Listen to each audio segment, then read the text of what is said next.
still deciding what the best picture for the background should be. So any suggestions, please let me know. So I was going to make this video with the intention of doing a viewer mailbag and kind of going through and answering some questions that you guys had.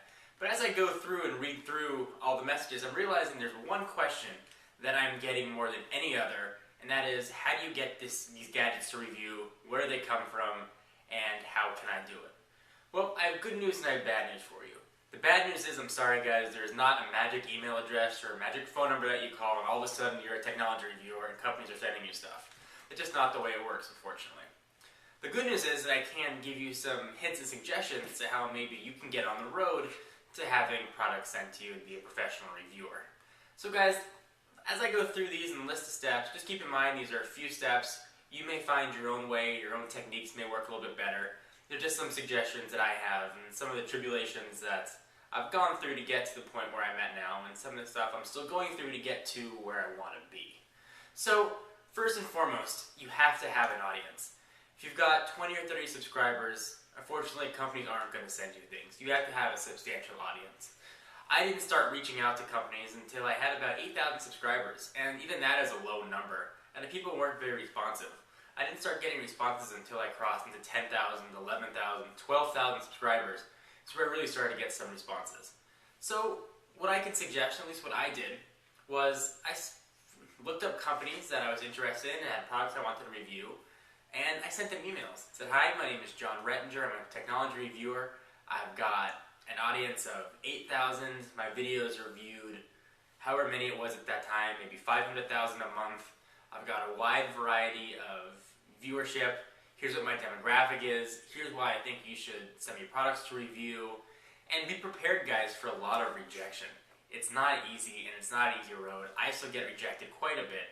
You guys don't see that. You just see the stuff that I get. But just be prepared.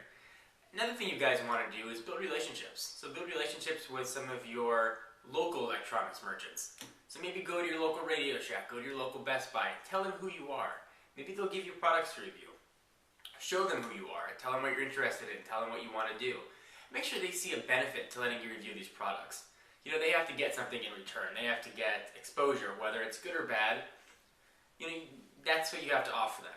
Never guarantee a good review, because then you lose your credibility. You know, companies understand that you might not like their products, but as long as you present your reviews fairly, most companies will be okay with a less than positive or a less than glowing review.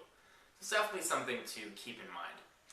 You know, the next thing that I would recommend, guys, after maybe emailing, start off small. Call some smaller companies that don't have much exposure. If you're into iPhones, maybe find a phone number and email address of a small manufacturer that makes cases. Drop them a line. Start off a little bit small. Show value to one potential partner so you can build it and show value to greater and bigger partners. Guys, nothing really simple. There's no magic road to follow. And unfortunately, like I said, there's no phone number or email address I can give you guys for all of a sudden you're a tech reviewer. The best advice that I can give you is to just build your audience. Build it up and people will come to you. You know, now I get contacted by companies that are looking to send me products. Some I accept, some I don't. You know, I'm still reaching out to a lot of different companies, a lot of different manufacturers. Like I said earlier, I'm still getting rejected quite a bit, so be prepared for that. You know, and present yourself as a professional. If you're young, if you're 10, 11, 12, 13, be prepared for companies to tell you no. It's just the reality of things, is they might not want to send products to kids. And I don't agree with that, it may not be right, but just be prepared for it. I don't want to set you guys up for any sort of disappointment. You know, but if you are younger, what you can do now is build your audience. So when you get to be a little bit older, you've got such a large user base that all these companies will have no choice but to send you products to review. Now also a lot of the products that you don't get to keep. All the phones I have, I just get to use for a few weeks and I send back.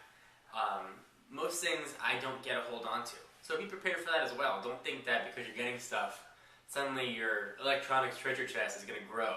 It's just not going to happen, unfortunately. Some of the products that I review, I go out and buy on my own, and then maybe I'll sell them later or I'll keep them. Some get sent to me by companies. You know, some are sent from sponsors. You know, really get my electronics from a myriad of different ways. You know, one of the things I keep forgetting is sometimes I still think of myself as just a guy with a camera who unboxed his MacBook Pro about 2 years ago. You know, and I have to try and change my opinion on it. You know, I guess I've been evolving, my audience is growing, and I'm becoming more of a brand. And it's been hard to transition away from just being a dude to maybe being more of an entity with people that help me and work with me. It's been a little bit of a difficult transition.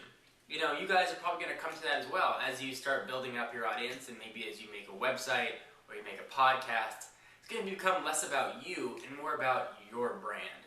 So be prepared for that as well, and make sure you can package your brand professionally. You know, if you want to be a technology reviewer and you want to be taken seriously, don't tell dirty jokes, don't use profanity. Be very mindful of your language. Don't say uhs and ums, and make sure you look directly in the camera. And like I said in my advice for tech reviewers, you know, show confidence in yourself, and I think that really will translate well.